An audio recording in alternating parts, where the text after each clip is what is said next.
আসসালামু আলাইকুম, স্বাগত জানাচ্ছি চ্যানেল আই সংবাদে। এখনকার সংবাদ আয়োজন নিয়ে আপনাদের সাথে আছি মেহেরুন্নেসা তাহমিনা। বিস্তারিত সংবাদের শুরুতে জানিয়ে দিচ্ছি ফ্রেশ আটা ময়দা সুজি সংবাদ শিরোনামগুলো। প্রধান উপদেষ্টার নেতৃত্বে 7 সদস্যের জাতীয় ঐক্যমত্য কমিশন 6 সংস্কার কমিশনের সুপারিশ পর্যালোচনা ও বিবেচনার উদ্যোগ। আইন শৃঙ্খলা স্বাভাবিক করাই চ্যালেঞ্জ মনে করেন প্রধান উপদেষ্টা। দেশ সমাজ পুনর্নির্মাণ চলছে বলে দুবাইয়ে ওয়ার্ল্ড গভর্নমেন্ট সামিটে মন্তব্য। রাজধানীর শাহবাগে সুপারিশপ্রাপ্ত শিক্ষকদের কর্মসূচিতে আবারও পুলিশের বাধা, চাকুরি ফিরে না পাওয়া পর্যন্ত আন্দোলন চালানোর ঘোষণা। এবং গণ অভ্যুত্থানে 848 নেতাকর্মীর প্রাণহানিতে ট্রাইব্যুনালে বিএনপির আরেকটি অভিযোগ, জাতিসংঘের রিপোর্ট অকাট্য দলিল হবে আশা।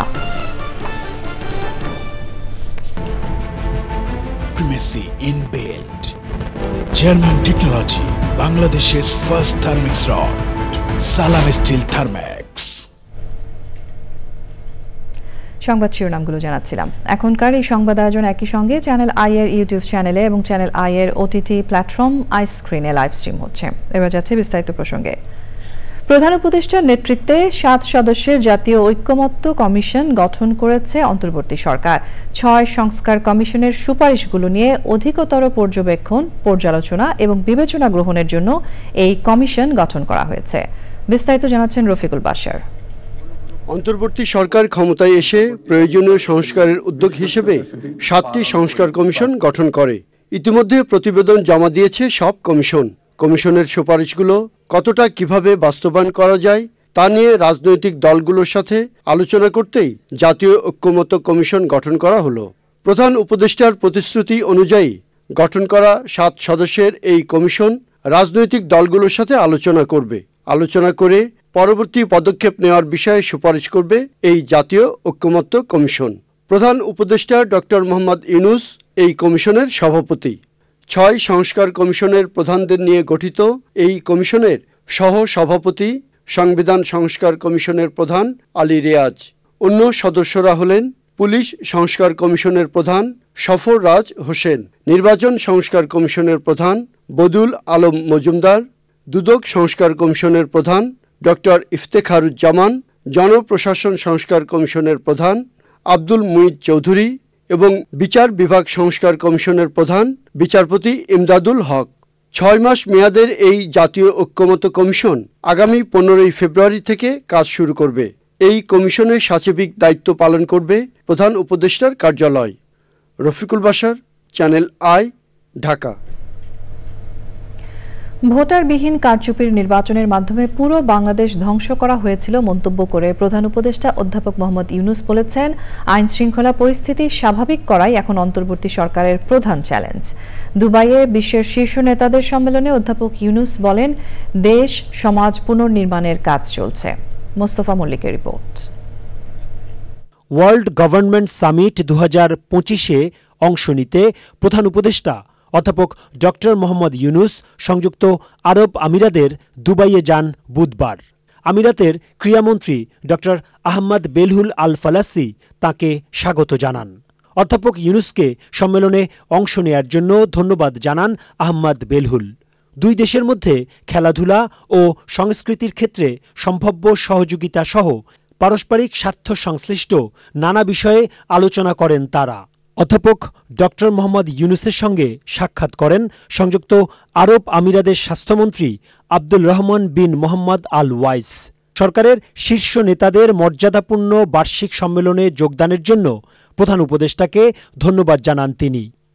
বৃহস্পতিবার ওয়ার্ল্ড গভর্নমেন্ট সামিটের ইন্টারেক্টিভ প্ল্যানারি সেশনে যোগ দেন ডক্টর ইউনূস। দুবাইয়ের WGS কনফারেন্স ভেন্যুতে সিএনএনের বেকি অ্যান্ডারসনের সঞ্চালনায় অনুষ্ঠানে কথা বলেন তিনি। কোন পরিস্থিতিতে গেল সরকার প্রধানকে অন্য দেশে পালিয়ে যেতে হয়েছে তার ব্যাখ্যা দেন প্রধান উপদেষ্টা।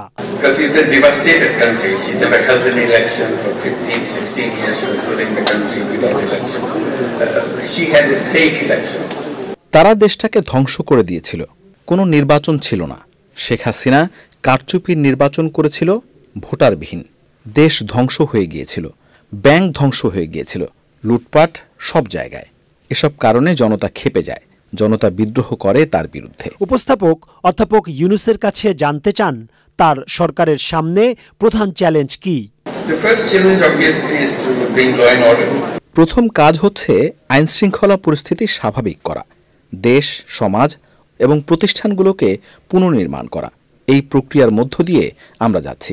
সবকিছু নিশ্চিত করার জন্য আমরা 15টি সংস্কার কমিশন গঠন করেছি। এ সেশনের দর্শক সারিতে ছিলেন বিশ্বের বিভিন্ন দেশের কূটনীতিক ও শীর্ষ নেতারা। Mostafa Mallik, channel I, Dhaka. সরকারি প্রাথমিক বিদ্যালয়ের সহকারী শিক্ষক পদে বাতিল হওয়া নিয়োগ বহালের দাবিতে শাহবাগ অবরোধ করা সুপারিশপ্রাপ্ত শিক্ষকদের জলকামান ব্যবহার ও লাঠিচার্জ করে ছত্রভঙ্গ করে দিয়েছে পুলিশ। জিজ্ঞাসাবাদের জন্য আটক করা হয়েছে কয়েকজনকে। তবে চাকুরি ফেরত না পাওয়া পর্যন্ত আন্দোলন চালিয়ে যাওয়ার ঘোষণা দিয়েছেন সুপারিশপ্রাপ্ত শিক্ষকরা। শহীদুল্লাহ রাজু রিপোর্ট।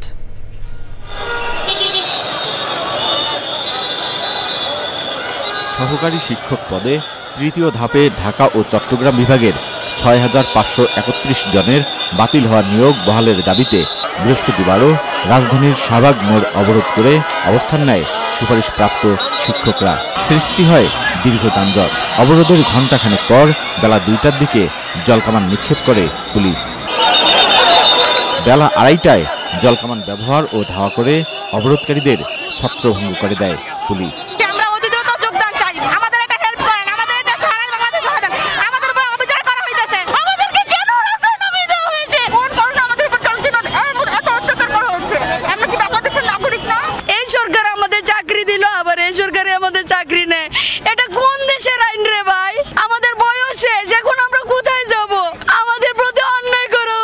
সুপারিশপ্রাপ্ত শিক্ষকেরা বলছেন, যৌক্তিক দাবি আদায়ে আন্দোলন করছেন তারা।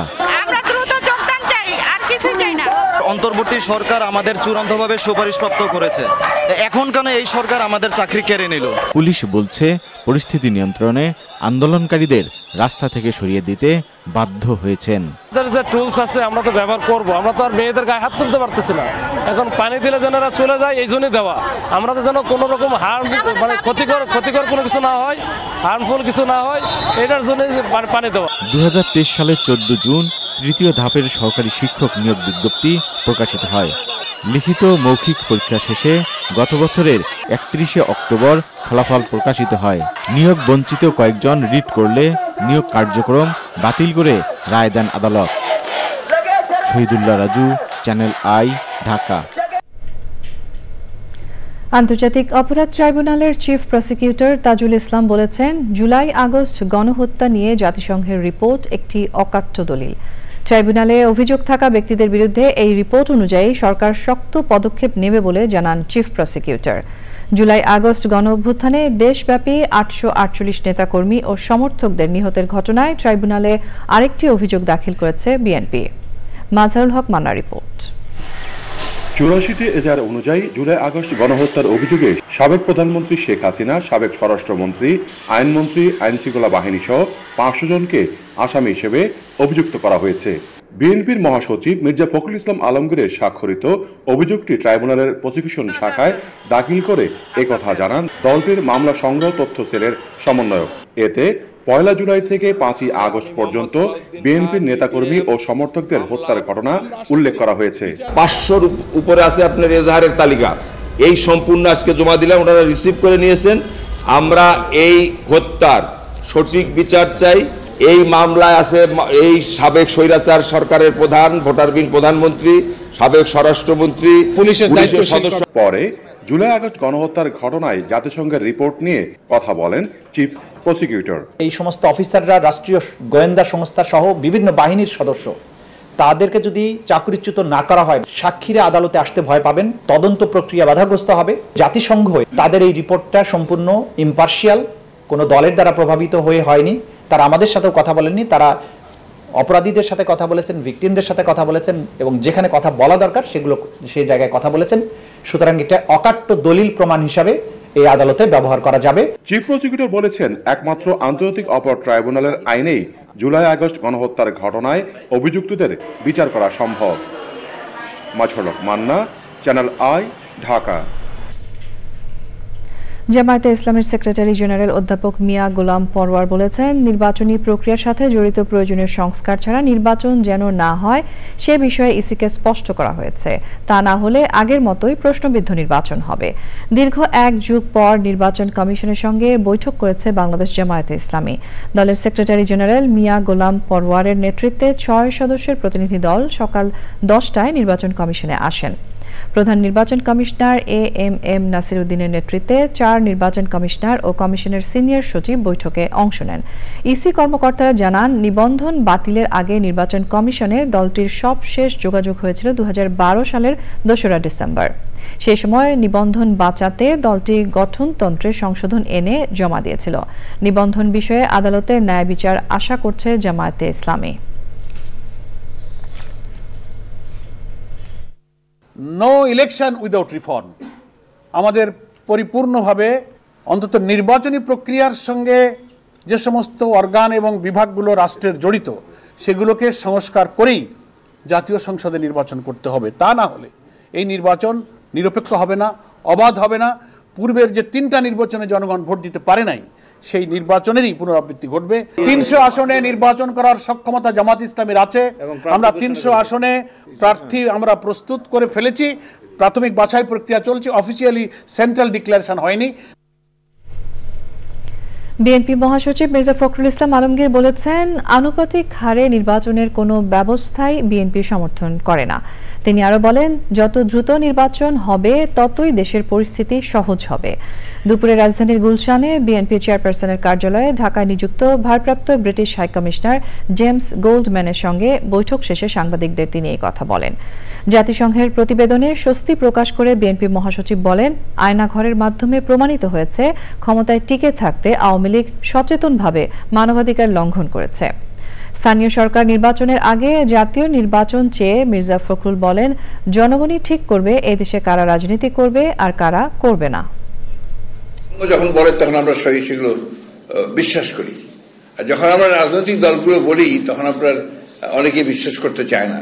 ফ্যাসিস্ট হাসিনার নির্দেশেই সমস্ত হত্যাকাণ্ডগুলো ঘটেছে, যে গণহত্যা হয়েছে তার নির্দেশ হয়েছে, এবং যত মানবাধিকার লঙ্ঘন ইভেন রাইটস ভায়োলেশন যা কিছু হয়েছে সব তারই নির্দেশে এখানে হয়েছে।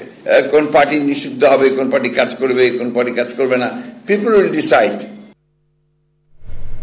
আমাদের এবারের প্রসঙ্গ ভাষার মাস ফেব্রুয়ারি।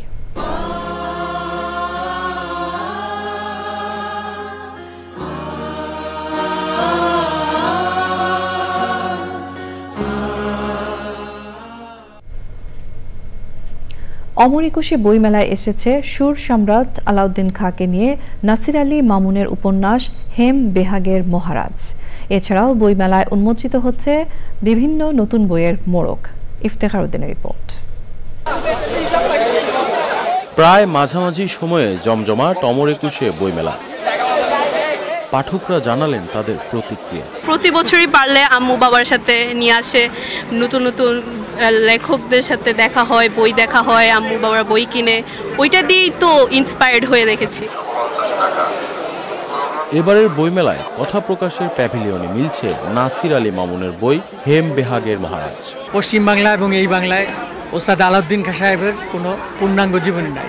1959 সালে কিউবার ডাক্তার আর্নেস্তো দে লা সেরনা তিনি যখন কলকাতা আসছিলেন দিল্লি হয়ে, তখন কিন্তু ওস্তাদ আলাউদ্দিন খাঁ সাহেবের সাথে তার দেখা হয়েছিল, কিন্তু কেউ কাউকে চিনে না। তার বাজনাও শুনেছিলেন কলকাতায়, এবং বাহাদুর হোসেন খানের সাথে দেখা হয়েছিল। এদের কাছে শোনা এই গল্পগুলি এই বই আমি দেই। মেলায় বই প্রকাশ করতে পেরে আনন্দিত নতুন লেখক ও কবিরা। এই জুলাই আগস্ট এবং যে যারা প্রবাসী তাদের জীবন নিয়ে প্রায় 10-12টি গল্প নিয়ে এই বইটাকে সাজানো হয়েছে।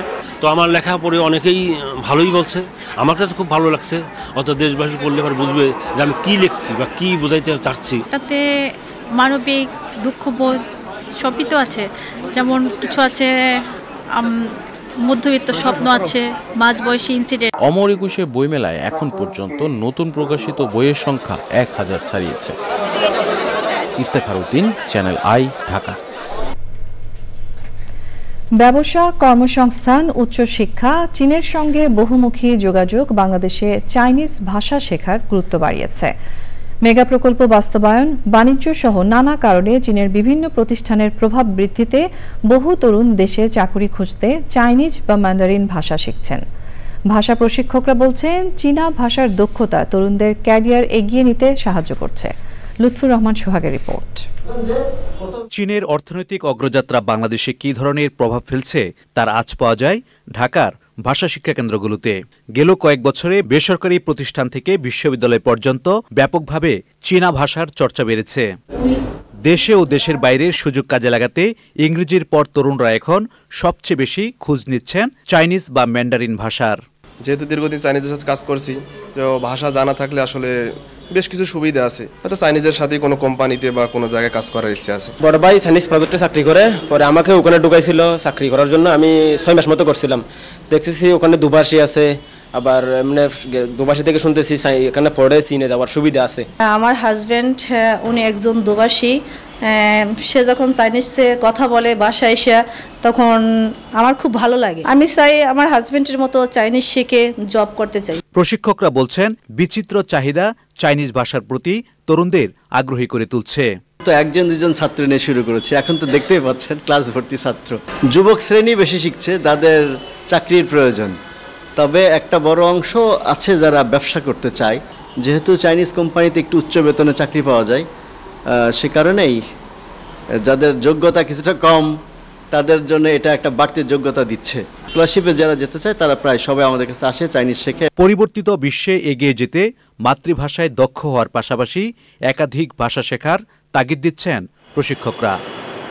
লুৎফুর রহমান সোহাগ, চ্যানেল আই, ঢাকা। জীবদ্দশায় কোনো রাষ্ট্রীয় স্বীকৃতি পাননি ছুটির ঘণ্টা খ্যাত চলচ্চিত্র নির্মাতা আজিজুর রহমান। এই নিয়ে আক্ষেপ ছিল তার পরিবারের সদস্যদের। অবশেষে মৃত্যুর প্রায় 3 বছর পর আজিজুর রহমানকে মরণোত্তর 21 পদক দেওয়ার ঘোষণা দিয়েছে সরকার। রাষ্ট্রীয় স্বীকৃতি না পাওয়ার আক্ষেপ এতদিনে দূর হয়েছে বলে জানিয়েছে নির্মাতার পরিবার। যাযাবর মিন্টুর রিপোর্ট। 1958 সালে এদেশ তোমার আমার চলচ্চিত্রে এহতেশামের সহকারী হিসেবে ক্যারিয়ার শুরু করেন আজিজুর রহমান। তার নির্মিত প্রথম চলচ্চিত্র সয়ফুল মুলক বদিউজ্জামাল মুক্তি পায় 1967 সালে। মোট 53টি চলচ্চিত্র নির্মাণ করেছেন আজিজুর রহমান। ছুটির ঘণ্টা তার সবচেয়ে আলোচিত চলচ্চিত্র। এছাড়া অশিক্ষিত, মাটির ঘর, জনতা এক্সপ্রেস, অতিথি, লাল কাজল, রঙিন রূপবান, দিল সিনেমাগুলোও পেয়েছে জনপ্রিয়তা। রাষ্ট্রীয় পদক না পেলেও কোনো আক্ষেপ ছিল না আজিজুর রহমানের। জীবদ্দশায় কখনো এ নিয়ে হতাশা প্রকাশ করেননি। তবে আজিজুর রহমান বেঁচে থাকলে এমন সংবাদে খুশি হতেন বলে জানান তাঁর মেয়ে আলিয়া রহমান বিন্দি। আমার বাবা তো ডিজার্ভ করতেন একটা ন্যাশনাল অ্যাওয়ার্ড। বাংলাদেশের এই যে আপনার চলচ্চিত্র জগৎটার বাণিজ্যিকভাবে ওনারা সব ব্যবসা সফল ছবি দিয়েছেন এবং ওনাদের কাজের জন্য এই ইন্ডাস্ট্রিটা বেঁচে ছিল। প্রয়াত আজিজুর রহমানের সহধর্মিণী জানালেন, আজিজুর রহমান কখনো সমঝোতা বা চাটুকারিতা করেননি। জীবন ব্যয় করেছেন চলচ্চিত্র নির্মাণে। উনি বলতেন যে আমি তো দর্শকের থেকে পুরস্কার পেয়েছি, আমার দর্শক তো আমাকে পুরস্কার দিয়েছে। আমার প্রত্যেকটা ছবি এত হিট ছবি আমি দিছি, আমার কোনো আক্ষেপ নেই। ব্যতিক্রমী গল্প, নিরলস পরিশ্রম আর নতুন প্রযুক্তির ওপর গবেষণা আজিজুর রহমানের ছবিগুলোকে নিয়ে গেছে অন্য মাত্রায়। চলচ্চিত্র বোদ্ধারা মনে করেন তার চলচ্চিত্রগুলো আলোচনায় থাকবে যুগের পর যুগ।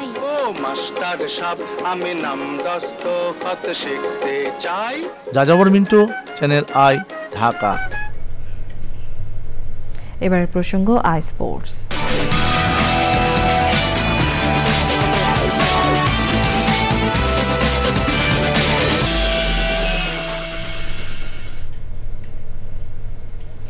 আইসিসি চ্যাম্পিয়ন্স ট্রফি খেলতে দুবাই যাচ্ছে বাংলাদেশ ক্রিকেট দল।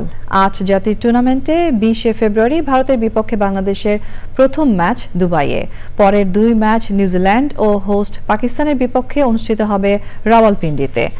নিজেদের প্রথম ম্যাচকে বাড়তি গুরুত্ব দিচ্ছেন সদ্য সহ অধিনায়কের দায়িত্ব পাওয়া অলরাউন্ডার মেহেদী হাসান মিরাজ।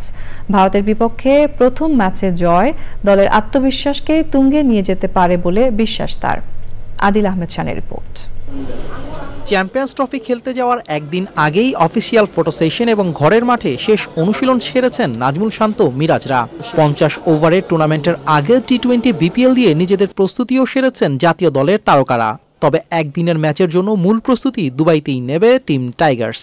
15 ফেব্রুয়ারি পাকিস্তান এ দলের বিপক্ষে আনঅফিশিয়াল ওয়ানডে দিয়ে নিজেদের ঝালিয়ে নেয়ার সুযোগ কোচ ফিল সিমন্সের শিষ্যদের। মূল টুর্নামেন্টে ভারতের বিপক্ষে প্রথম ম্যাচ আসরের পরের 2 ম্যাচের জন্য মোমেন্টাম এনে দিতে পারে বলে জানিয়েছেন মেহেদী মিরাজ। না, আমাদের প্রত্যেকটা ম্যাচে অনেক ইম্পর্টেন্ট, বিশেষ করে ফার্স্ট ম্যাচটা ভেরি ইম্পর্টেন্ট ইন্ডিয়ার সাথে। আমরা যদি জিততে পারি তাহলে আমাদের কনফিডেন্টটা ভালো থাকবে পরের 2টা ম্যাচের জন্য। যারা বেটার ক্রিকেট খেলবে তারাই চ্যাম্পিয়ন হবে। আইসিসির বৈশ্বিক এই টুর্নামেন্টে চাপ এবং চ্যালেঞ্জ দুটোই থাকবে। তবে ভারতের বিপক্ষে 2022-এর ডিসেম্বরে ঘরের মাঠে ম্যাচ বের করার সুখস্মৃতি বাড়তি অনুপ্রেরণা থাকবে মিরাজের। ওই মোমেন্টটা আসলে আমার লাইফের সেরা একটা মুহূর্ত। মোস্তাফিজকে নিয়ে 52 রানের একটা পার্টনারশিপ দিয়েছিলাম। আর সত্যি কথা বলতে সবাই ওটা বিশ্বাস করছিল যে আমরা ম্যাচটা হেরে যাব, বাট আমি বিশ্বাস করতেছিলাম যে না, এই ম্যাচটা আমি জিতাতে পারি। সো আমার কনফিডেন্স ছিল, এর জন্যই হয়তো হয়েছে। 19 ফেব্রুয়ারি শুরু হতে যাওয়া আইসিসির মেগা ইভেন্ট খেলতে রাত 1টার ফ্লাইটে দুবাই রওনা হবে team Bangladesh. Adil Ahmed Shan, channel I, Dhaka. ICC champions ট্রফিতে অংশ নিতে দুবাইয়ের উদ্দেশ্যে ঢাকা ছাড়ার আগে অলরাউন্ডার মেহেদী হাসান মিরাজকে বাংলাদেশ দলের সহ অধিনায়ক ঘোষণা করেছে বাংলাদেশ ক্রিকেট বোর্ড। দেশের হয়ে 103টি ওয়ানডে ম্যাচ খেলা 27 বছর বয়সী অলরাউন্ডার মিরাজ ডিসেম্বরে ওয়েস্ট ইন্ডিজে ওডিআই সিরিজে ভারপ্রাপ্ত অধিনায়ক ছিলেন। আফগানিস্তানের বিপক্ষে পূর্ববর্তী ম্যাচেও নিয়মিত অধিনায়ক শান্তর অনুপস্থিতিতে দলকে নেতৃত্ব দেন। ওদিকে শুক্রবার আফগানিস্তান নিউজিল্যান্ড ম্যাচ দিয়ে শুরু হচ্ছে প্রাক টুর্নামেন্ট ওয়ার্ম আপ ম্যাচ। 8 দলের টুর্নামেন্টে পাকিস্তান, ভারত, অস্ট্রেলিয়া, ইংল্যান্ড এই 4 দল কোনো ওয়ার্ম আপ ম্যাচ খেলছে না। 17 ফেব্রুয়ারি পাকিস্তান শাহিনসের বিপক্ষে বাংলাদেশের একমাত্র ওয়ার্ম আপ ম্যাচ। 20 ফেব্রুয়ারি ভারতের বিপক্ষে দুবাইয়ে ম্যাচ দিয়ে শুরু হবে টাইগারদের চ্যাম্পিয়ন্স ট্রফি অভিযান।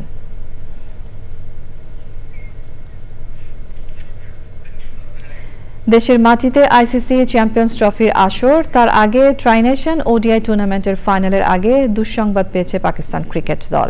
ট্রাইনেশন টুর্নামেন্টে বুধবার সাউথ আফ্রিকার বিপক্ষে ম্যাচে অসৎ আচরণের জন্য পাকিস্তানের 3 ক্রিকেটার শাহিন আফ্রিদি, সাউদ শাকিল ও কামরান গোলামকে শাস্তি দিয়েছে আইসিসি। আচরণ বিধি লঙ্ঘনের অভিযোগে বাঁহাতি পেসার শাহিন আফ্রিদিকে ম্যাচ ফির 25% জরিমানা করা হয়েছে। ম্যাচ ফির 10% জরিমানা গুনছেন অন্য 2 ক্রিকেটার সাউদ শাকিল ও কামরান গুলাম। অর্থদণ্ডের পাশাপাশি 3 ক্রিকেটারের নামের পাশে যোগ হয়েছে একটি করে ডিমেরিট পয়েন্ট। অভিযুক্ত 3 জনই অপরাধ স্বীকার করায় লঘু শাস্তি পেয়েছেন বলে জানিয়েছে আইসিসি। শুক্রবার বিকেল 3টায় করাচিতে ট্রাইনেশন কাপের ফাইনালে নিউজিল্যান্ডের মুখোমুখি হবে স্বাগতিক পাকিস্তান। টানা 2 বার বিপিএল এর শিরোপা জিতে ফরচুন বরিশালের স্বত্বাধিকারী মিজানুর রহমানের লক্ষ্য এখন গ্লোবাল সুপার লিগ চ্যাম্পিয়নশিপ জেতা। চ্যাম্পিয়ন হলেও এবারের আসরকে পুরোপুরি সফল বলতে চান না তিনি। দীর্ঘমেয়াদী পরিকল্পনার মাধ্যমে দেশের ক্রিকেটে অবদান রাখতে চান মিজানুর রহমান। তানভীর আহমেদের রিপোর্ট।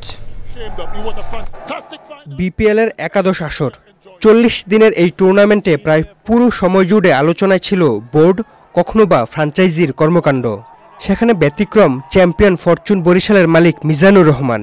টুর্নামেন্টের পুরোটা সময় জুড়ে পেশাদারিত্ব বজায় রেখে তার দল জিতেছে টানা 2য় শিরোপা। শিরোপা জেতার 2 দিন পরেই চ্যাম্পিয়ন দল নিয়ে চার্টার ফ্লাইটে উড়াল দেন বরিশালের বিভাগীয় শহরে। দর্শকদের অগণিত ভালোবাসা ও প্রত্যাশার চেয়ে বেশি দর্শক হওয়ায় পুরো অনুষ্ঠান শেষ করতে না পেরে বরিশালের মানুষদের কাছে ক্ষমাও চেয়েছেন ফ্র্যাঞ্চাইজিটির স্বত্বাধিকারী। বরিশাল আমরা ট্রফি নিয়ে গেছি, মানুষকে ট্রফি দেখিয়েছি, but we have a lot of plan. এই প্ল্যানটা আমরা করতে পারি না, এই জন্য আমি বরিশালবাসীর কাছে অত্যন্ত করজোড়ে ক্ষমা প্রার্থনা করছি। পাইপলাইন শক্তিশালী না হওয়ায় জাতীয় দলে বিকল্প ক্রিকেটার খুঁজে পেতে বিপাকে পড়েন নির্বাচকরা। দেশের ক্রিকেটের প্রতি দায়বদ্ধতা থেকে বরিশালে ক্রিকেট একাডেমি করতে চান মিজানুর রহমান। আমি চাচ্ছি যে আমরা একটা একাডেমি করি বরিশালে, এবং ফ্রম ইয়াং এজ থেকে স্কুল ক্রিকেট বলেন, দেন আমাদের জেলা লেভেলের খেলাগুলো যেন কন্টিনিউ হয়। অন্য দেশের ফ্র্যাঞ্চাইজি টুর্নামেন্টের সঙ্গে প্রতিদ্বন্দ্বিতা করতে হলে বিপিএল এর কারিগরি দিকগুলো আরো উন্নত করতে হবে বলে মনে করেন তিনি। পিএসএল এর প্রোডাকশন কোয়ালিটি দেখেন, আমাদের দেখেন, পুরস্কার দিতে যায় 4 জনকে এক ফ্রেমে দেখায়। এটা কোন ধরনের কাকে বলতে, কার নাম বলতে বোঝাই যাচ্ছে না। সো এই ধরনের প্রোডাকশন নিয়ে আপনার পিএসএল আইপিএল সাথে কথা বললে তুলনা করলে হবে না। বিপিএল কে আরো জনপ্রিয় করতে হলে হোম এন্ড অ্যাওয়েতে খেলা চান মিজানুর রহমান। Tanvir Ahmed, Channel I, Dhaka. এবার যাচ্ছি অন্যান্য সংবাদে। ভারতের সঙ্গে থাকা বন্দি বিনিময় চুক্তির রেফারেন্সে সাবেক প্রধানমন্ত্রী শেখ হাসিনাকে ফেরত আনতে প্রয়োজনীয় কাগজপত্র দিল্লিতে পাঠানো হয়েছে। পররাষ্ট্র মন্ত্রণালয়ের সাপ্তাহিক মিডিয়া ব্রিফিংয়ে মুখপাত্র জানান, এখনও দিল্লির পক্ষ থেকে কোনো উত্তর আসেনি, তবে তারা উত্তরের অপেক্ষায় আছেন। জুলাই আন্দোলন নিয়ে জাতিসংঘ প্রতিবেদন দেওয়ার আগে সরকারের বিভিন্ন সংস্থার কাছে তথ্য চেয়েছিল বলে জানান মুখপাত্র। প্রশ্নের উত্তরে মুখপাত্র জানান, লিবিয়ার নৌসীমান্তে নৌকাডুবিতে 2 বাংলাদেশিকে জীবিত উদ্ধার করা হয়েছে, বাকি অন্তত 7 জন নিখোঁজ রয়েছেন। সাবেক প্রধানমন্ত্রী শেখ হাসিনাকে ফিরিয়ে আনার জন্য এক্সট্রাডিশন ট্রিটির অধীনে সংশ্লিষ্ট মন্ত্রণালয় থেকে প্রাপ্ত চুক্তিতে উল্লেখিত প্রয়োজনীয় ডকুমেন্টস ও তথ্যাদি ভারত সরকারকে প্রেরণ করা হয়েছে। কূটনৈতিক পত্রের সাথে ওইখানে থিক সেট অফ ডকুমেন্টস এটা এনক্লোজার হিসেবে গেছে। ওইটার মধ্যে কি কি জিনিস আছে এটা যারা পাঠিয়েছেন তারা ভালো বলতে পারবেন, কিন্তু আমি দেখেছি যে ওইটার সাথে অনেকগুলো কাগজপত্র গেছে। তো আমরা ধারণা করি যা যা কাগজ ওইখানে থাকা দরকার সবগুলা ওইখানে আছে এবং the complete package has been sent. Awami League সরকারের আমলের গুম খুনের বিচার দ্রুততম সময়ের মধ্যে করার আহ্বান জানিয়েছেন ভুক্তভোগী পরিবারের সদস্যরা। গত জুলাই আগস্টে বিগত সরকার মানবতা বিরোধী অপরাধের সঙ্গে সম্পৃক্ত বলে জাতিসংঘ যে প্রতিবেদন দিয়েছে সেটিকে স্বাগত জানিয়ে প্রতিটি গুমের পৃথক তদন্তের দাবি জানিয়েছেন তারা। সাদি মাহমুদের রিপোর্ট।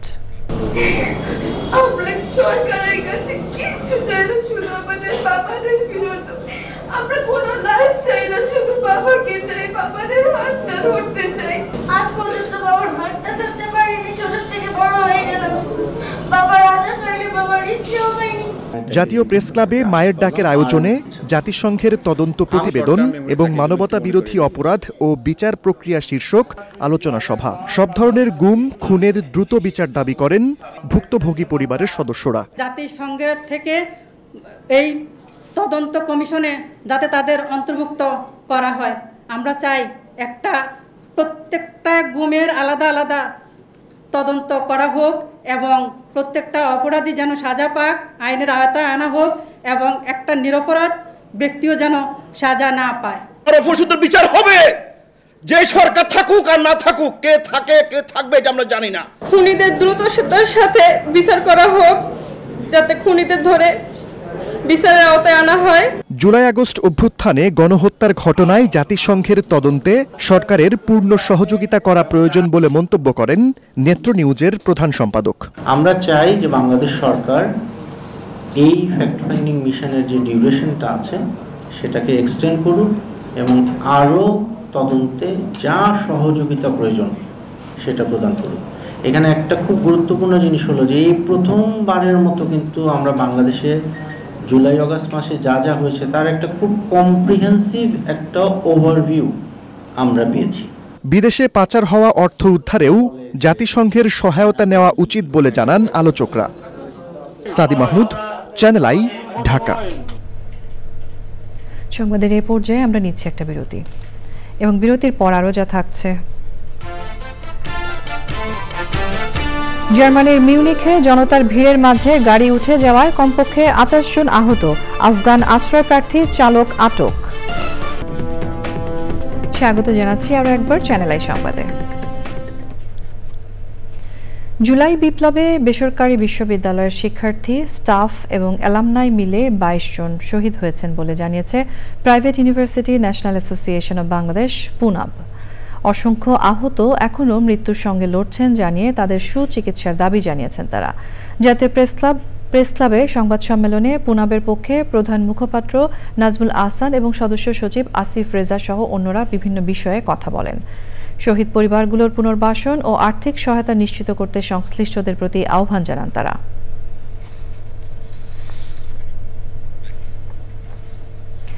রাজধানীতে বর্ণাঢ্য আয়োজনে অনুষ্ঠিত হয়েছে ঠাকুরগাঁও সরকারি বালক উচ্চ বিদ্যালয়ের প্রাক্তন ছাত্রদের মিলন মেলা ও পিঠা উৎসব। পান্থপথে সেচ ভবনে এই অনুষ্ঠানের আয়োজন করা হয়। সতীর্থদের সঙ্গে গান আড্ডায় মেতে ওঠেন সবাই। অনুষ্ঠানে প্রাক্তন শিক্ষার্থী ও প্রধান অতিথি হিসেবে উপস্থিত ছিলেন বিএনপির মহাসচিব মির্জা ফখরুল ইসলাম আলমগীর। এই সময় তিনি স্কুল জীবনের স্মৃতিচারণ করেন, আলোচনা করেন ঠাকুরগাঁওয়ের ভবিষ্যৎ উন্নয়ন ও নানা পরিকল্পনা নিয়ে।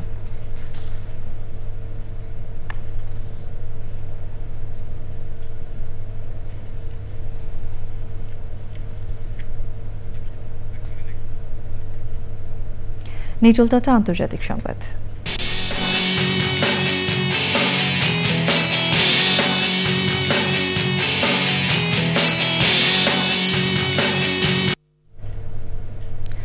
জার্মানির মিউনিক শহরে জনতার ভিড়ের মাঝে গাড়ি উঠে যাওয়ার ঘটনায় অন্তত 28 জন আহত হয়েছেন।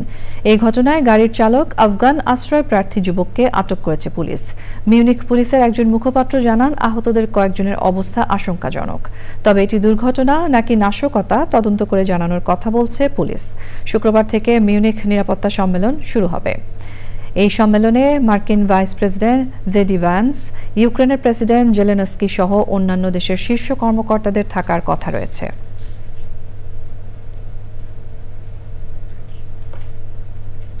আইস্ক্রিন সাংস্কৃতিক সংবাদ।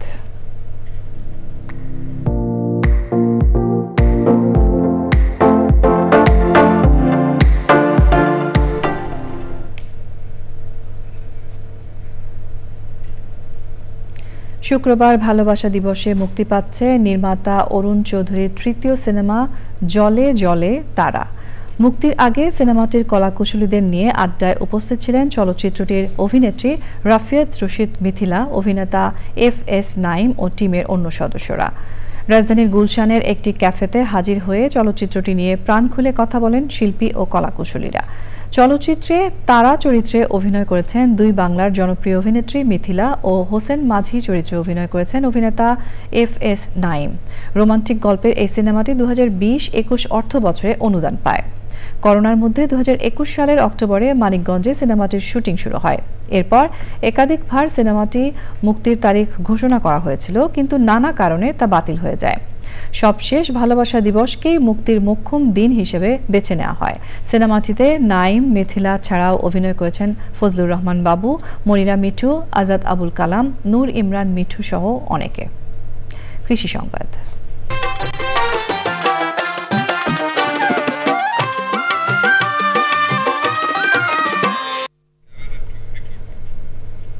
পাহাড়ি পতিত জমিতে পারিবারিক পুষ্টি বাগান করে সম্ভাবনার আলো দেখেছেন রাঙামাটির স্থানীয় সাংবাদিক হিমেল চাকমা। হিমেলের পুষ্টি বাগানের সফলতা দেখে এগিয়ে এসেছে রাঙামাটি কৃষি বিভাগ। রাঙামাটি প্রতিনিধি মনসুর আহমেদের পাঠানো তথ্য ভিডিওচিত্রে রিয়াজ ইসলামের রিপোর্ট। রাঙামাটি শহরের রাঙাপানির লুম্বিনী পাড়ার বাসিন্দা হিমেল চাকমা। পেশায় সাংবাদিক হিমেল চাকমা তার বাড়ির পাশে 4 শতাংশ পতিত জমিতে আগে মৌসুমি ফলের বাগান করলেও গত বছর উপজেলা কৃষি বিভাগের পরামর্শে গড়ে তোলেন পারিবারিক পুষ্টি বাগান। তার বাগানে শোভা পাচ্ছে ফুলকপি, বাঁধাকপি, ব্রকলি, স্কোয়াশ, লাউ, মিষ্টি কুমড়া সহ নানা রকম সবজি। আমি যখন করছি তো উপরে, আমি যখন করার পরে দেখতেছি আমার পুরো ক্ষেতের মধ্যে সবগুলো সবজি কিন্তু মানে পরিপূর্ণ সবজি। তো এগুলো দেখে তারা মনে করতেছে তাহলে তাদের হবে, তারা আমার থেকে পরামর্শ চাচ্ছে। হিমেল চাকমার সাফল্যে ব্যক্তিগত উদ্যোগে পুষ্টি বাগান করেছেন অনেকে। যত্নের উপর আপনার নির্ভরশীল। আপনি এখানে যে কৃষি ডিপার্টমেন্টের যে এই ব্লক সুপারভাইজার যারা আছেন, ওনারা যদি ওনাদের পরামর্শ অনুযায়ী যদি করলে অবশ্যই এটাতে ভালো ফল পাওয়া যায়। এখানে ক্ষেত করলে কিছু মানে ফলন পাওয়া যাবে, একটু পরিশ্রম করলে। তো আমি পরিশ্রম করলাম, গরু টরু এখানে গরু গোবর দিলাম, মানে দিয়ে শুরু করলাম আর কি। স্থানীয় কৃষকদের পরামর্শ দেওয়ার পাশাপাশি পুষ্টি বাগান করতে উৎসাহিত করা হচ্ছে বলে জানান উপজেলা কৃষি কর্মকর্তা। সাপোর্টটা এজন্যই দিচ্ছি, হয়তোবা সবাইকে আমরা কভার করতে পারি না, অনেক দরিদ্র কৃষক আছে যাদের সবাইকে হয়তো কভার করতে পারি না, আমাদেরও লিমিটেশন আছে। আমরা যাদেরকে দিচ্ছি তারা যেন ভালোভাবে বাস্তবায়ন করে সেটা আমরা পরবর্তীতে মনিটরিং করছি এবং তাদেরকে দেখে যেন অন্যরা উদ্বুদ্ধ হয়ে আরও এটাকে সম্প্রসারণ করতে পারে। পুষ্টি বাগান গড়ে তুলে পারিবারিক চাহিদা মিটিয়ে উৎপাদিত ফল ফসল বাজারে বিক্রি করছেন এলাকার অনেকে। রিয়াজ ইসলাম, চ্যানেল আই। এবারে প্রকৃতি সংবাদ।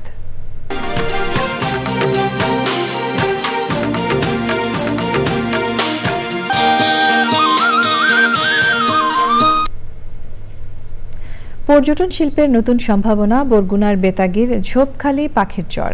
হাজারো পাখির কলকাকলিতে মুখর প্রাকৃতিক সৌন্দর্য মণ্ডিত দক্ষিণের এই চরের দৃশ্য দেখে মুগ্ধ হবেন ভ্রমণ পিয়াসীরা।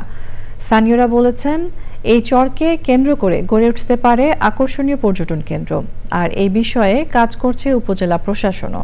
হাসান ঝন্টুর তথ্য ভিডিওচিত্রে আফরোজা হাসির রিপোর্ট।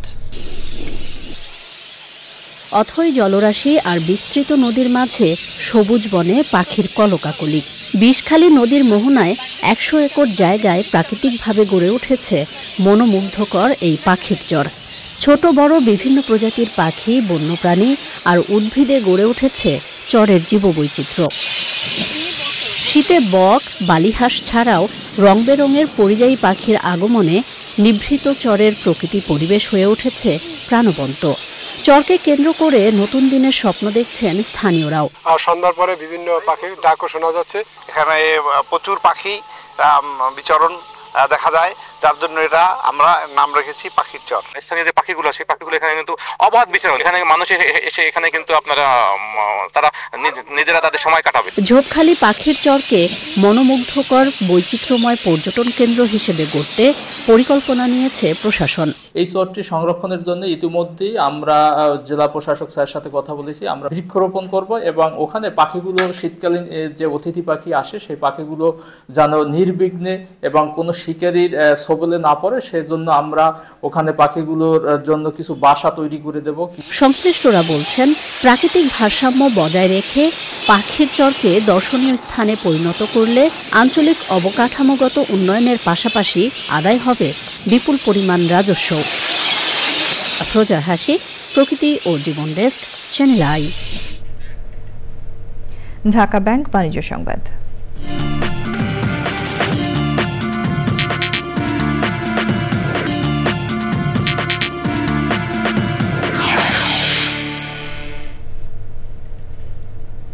যুক্তরাষ্ট্রের কেন্দ্রীয় ব্যাংক ফেডারেল রিজার্ভ ফেড সুদের হার কমিয়েছে। ফেডারেল রিজার্ভ তাদের নীতিগত সুদের হার 0.25% কমিয়েছে।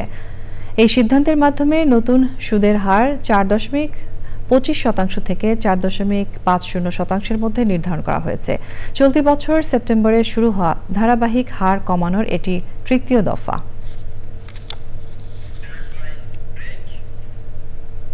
সংবাদে এরই সঙ্গে আমরা নিয়ে নিচ্ছি আরও একটা বিরতি, এবং বিরতির পর আরও যা থাকছে।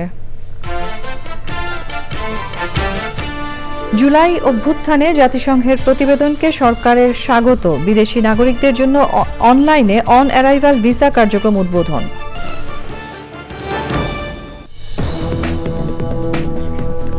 স্বাগত জানাচ্ছি আরও একবার চ্যানেল আই সংবাদে। স্বরাষ্ট্র উপদেষ্টা অবসরপ্রাপ্ত লেফটেন্যান্ট জেনারেল মোহাম্মদ জাহাঙ্গীর আলম চৌধুরী বলেছেন, জুলাই গণঅভ্যুত্থান নিয়ে জাতিসংঘের প্রতিবেদনকে সরকার স্বাগত জানিয়েছে। সচিবালয়ে বিদেশি নাগরিকদের জন্য অনলাইনে অন অ্যারাইভাল ভিসা কার্যক্রম উদ্বোধন করে সাংবাদিকদের প্রশ্নের উত্তরে তিনি এই কথা জানান। জাতিসংঘের প্রতিবেদনের সুপারিশ অনুযায়ী র্যাব বিলুপ্ত করা হবে কিনা জানতে চাইলে এই বিষয়ে তিনি কোনো উত্তর দেননি। বাংলাদেশের সাথে চুক্তি থাকা দেশগুলোর নাগরিকরা এখন থেকে বিমানবন্দর ও স্থলবন্দরে 10 মিনিটে ভিসা পাবেন। 30 দিনের জন্য এই ভিসা দেয়া হবে। ইউরোপ, যুক্তরাষ্ট্র, অস্ট্রেলিয়া সহ 24 দেশের নাগরিকরা এই সুবিধা পান। উপদেষ্টা জাহাঙ্গীর আলম চৌধুরী বলেন, পাসপোর্ট ভেরিফিকেশন সহজ করা এবং পাসপোর্ট আবেদনে জটিলতা কমানোর উদ্যোগ নেওয়া হয়েছে। পাসপোর্ট আবেদনে কেউ সমস্যার মুখোমুখি হলে 999 নম্বরে জানাতে বলা হয়েছে। 1 ঘন্টা এরকম সময় লেগে যায়, বাট এই সিস্টেমটা এখন যেটা করা হচ্ছে, এই সিস্টেমটা যদি কার্যকরী হলে এটা প্রায় 10 মিনিটের ভিতরে উনি অন অ্যারাইভেল ভিসাটা পেয়ে যাবে। এই জন্য অন অ্যারাইভেল এই ভিসাটা পাওয়ার জন্য ওনার কাজ হবে যে আমাদের অনলাইনে তারা যে তাদের ইনফরমেশনটা দিয়ে দিলে যে আমাদের এখান থেকেই তার কাগজপত্র সব ঠিক পেলে বলে দিবে, ওই একটা কোডও দিয়ে দিবে। এখানে বাংলাদেশে আসার পর এই কোডটা দেখানোর পরে শুধু সে ওই তার এই ডলারে পেমেন্টটা করে সাথে সাথে ভিসাটা পেয়ে। শেয়ার বাজারে 10 লাখ টাকার কম বিনিয়োগ থাকা ব্যক্তিদের শেয়ারের বিপরীতে ঋণ সুবিধা না দেওয়ার সুপারিশ করেছে পুঁজিবাজার সংস্কারে গঠিত টাস্ক ফোর্স। সেকেন্ডারি বাজারে বিনিয়োগের 6 মাসের অভিজ্ঞতা না থাকলে তাদেরকেও ঋণ সুবিধা না দেওয়ার প্রস্তাব করা হয়েছে। সুপারিশ বাস্তবায়িত হলে শেয়ারের ফোর্স সেল বন্ধ হওয়ার পাশাপাশি বাজারে গতি আসবে বলে মনে করে নিয়ন্ত্রক সংস্থা বিএসইসি। পরাগ আজিমের রিপোর্ট। পুঁজিবাজারের উন্নয়নে আইনকানুন সংশোধন সহ বিভিন্ন বিষয়ে সুপারিশের জন্য গত 7 অক্টোবর 5 সদস্যের টাস্কফোর্স গঠন করে বিএসইসি। শেয়ার বাজারের গুরুত্বপূর্ণ দুটি বিষয় মার্জিন ঋণ ও মিউচুয়াল ফান্ড নিয়ে মঙ্গলবার বিএসইসিতে প্রাথমিক প্রতিবেদন জমা দিয়েছে টাস্কফোর্স। সুপারিশের মধ্যে রয়েছে শেয়ার বাজারে 10 লাখ টাকার কম বিনিয়োগ আছে এমন বিনিয়োগকারীকে শেয়ারের বিপরীতে ঋণ সুবিধা না দেয়া, গৃহিণী, শিক্ষার্থী সহ নিয়মিত আয়ের উৎস নেই এমন বিনিয়োগকারীকে ঋণ সুবিধার বাইরে রাখা, বিনিয়োগকারীকে দেওয়া ঋণের মেয়াদ হবে 6 মাস থেকে 1 বছর। মেয়াদ শেষে তা নবায়ন করা যাবে। ঋণদাতা প্রতিষ্ঠান ঋণের 25% বেশি একক কোনো শেয়ারে ঋণ হিসেবে বিতরণ করতে পারবে না। সুপারিশগুলোকে ইতিবাচকভাবে দেখছে বিএসইসি। 17টা টিওয়ার ছিল, তো এর মধ্যে মার্জিন রুলসটাও ছিল, অ্যাজ ওয়েল অ্যাজ মিউচুয়াল ফান্ডের বিষয়টাও ছিল। মার্জিন লোনে যারা ইনভেস্ট করবে তাদের রিস্কটা বিবেচনার কিছুটা রিস্ক কমানো হয়েছে, এবং আমরা মনে করি যে এর মাধ্যমে আগামীতে যে মার্জিন রুলের থেকে যে অতিরিক্ত ফোর্স সেল আসা, প্যানিক সেল আসা, সেই বিষয়গুলো কমে যাবে। আমরা মনে করি আগামীতে পুঁজিবাজার একটা ম্যাচিউরড পুঁজিবাজার দেখতে পারবো, যেখানে গ্রোথ হবে, সেটা সাস্টেনেবল হবে। আরও কিছু বিষয়ে কাজ করার তাগিদ দিয়েছেন ডিএসই ব্রোকার্স অ্যাসোসিয়েশনের সভাপতি। আমাদের যে ডেইলি ভলিউম, সেই ভলিউম আপনার কোন অবস্থায় 400-500 কোটি ছাড়িয়ে যেতে পারছে না, কিন্তু 400-500 কোটি টাকার ভলিউমে তো দিস মার্কেট ইজ আনসাস্টেনেবল। বিনিয়োগকারী ছাড়া বাজার টিকবে না। বিনিয়োগকারী অ্যাট্রাক্ট করার জন্য সেটা যে নতুন কোম্পানি আনতে হবে, বড় কোম্পানি আনতে হবে, ভালো কোম্পানি আনতে হবে, মার্কেটে অ্যাকাউন্টেবিলিটি এনশিওর করতে হবে, ট্রান্সপারেন্সি এনশিওর করতে হবে, কোনোটাই হচ্ছে না। নির্বাচনের আবহ তৈরি হলে শেয়ার বাজার আরও গতি পাবে বলেও মনে করেন তিনি। পরাগ আজিম, চ্যানেল আই, ঢাকা। পররাষ্ট্র মন্ত্রণালয়ের কর্মকর্তাদের সার্বিক ব্যাংকিং সেবা নিশ্চিত করতে ইস্টার্ন ব্যাংকের সঙ্গে চুক্তি করেছে বাংলাদেশ ফরেন সার্ভিস অ্যাসোসিয়েশন। এই চুক্তির আওতায় পররাষ্ট্র মন্ত্রণালয়ের কর্মকর্তারা ইবিএল এর এক্সক্লুসিভ পে রোল ব্যাংকিং সেবা উপভোগ করতে পারবেন।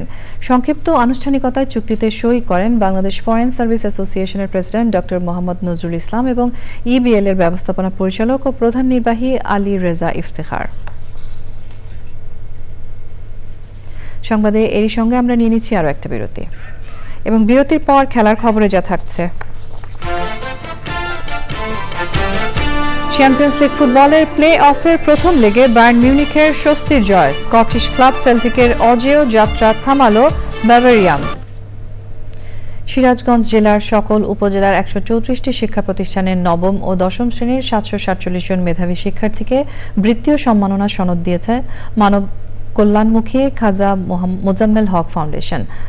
কামারখন্দ উপজেলার চৌবাড়ি ইসলামিয়া উচ্চ বিদ্যালয় প্রাঙ্গণে অনুষ্ঠানে জেলার শতাধিক শিক্ষা প্রতিষ্ঠানের শিক্ষার্থী, শিক্ষক, অভিভাবক ও পেশাজীবীরা উপস্থিত ছিলেন। অনুষ্ঠানে ফাউন্ডেশনের চেয়ারম্যান ও প্রধান অতিথি খাজা টিপু সুলতান মেধাবী ছাত্রছাত্রীদের মাঝে বৃত্তি ও সম্মাননা সনদ প্রদান করেন।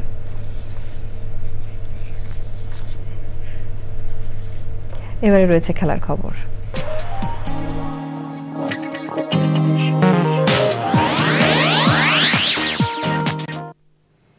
16 ফেব্রুয়ারি থেকে শুরু হচ্ছে চট্টগ্রাম আন্তঃবিশ্ববিদ্যালয় ফুটবল টুর্নামেন্ট। বৃহস্পতিবার সন্ধ্যায় চসিক কার্যালয়ে সংবাদ সম্মেলনে এই তথ্য জানানো হয়। চট্টগ্রামের শিক্ষার্থীদের মধ্যে ফুটবল প্রতিভা তুলে ধরা এবং ক্রীড়া চর্চাকে উৎসাহিত করতে Chittagong city corporation, rotaract club of medical community এবং PHR কমিউনিকেশনস লিমিটেড যৌথভাবে এই টুর্নামেন্ট আয়োজন করছে।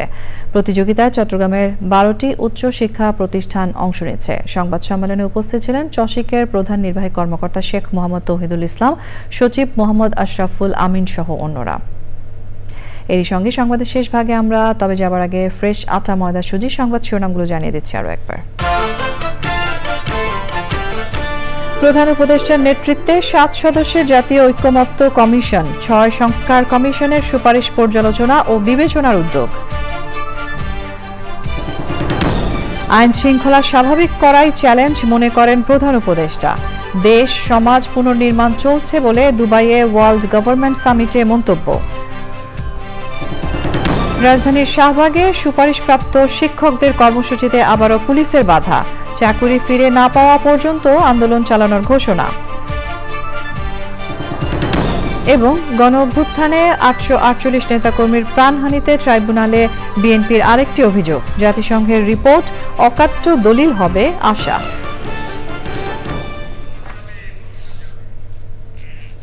প্রিয় দর্শক, চ্যানেল আই এর সর্বশেষ সংবাদ জানতে ভিজিট করুন channelionline.com এ। যুক্ত থাকুন আমাদের সোশ্যাল মিডিয়া প্ল্যাটফর্মগুলোর সাথে। এরই সঙ্গে শেষ করছি আমাদের এখনকার সংবাদ আয়োজন। ধন্যবাদ এতক্ষণ সঙ্গে থাকার জন্য।